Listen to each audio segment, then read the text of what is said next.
Hi friends, this video shows how to scan apps with Google Play Protect and find virus.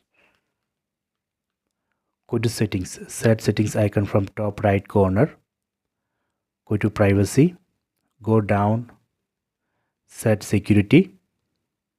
Here you can see scan apps with Play Protect. Let me enable this option. Done. After this device will scan all apps installed in the device using Google Play Protect. So that way we can detect virus and malwares. We can also enable the second option, improve harmful app detection. Let me enable. Done. So when we enable this option, device will send unknown apps to Google for better detection. So we have to enable these two options. That way we can scan all apps with Google Play Protect.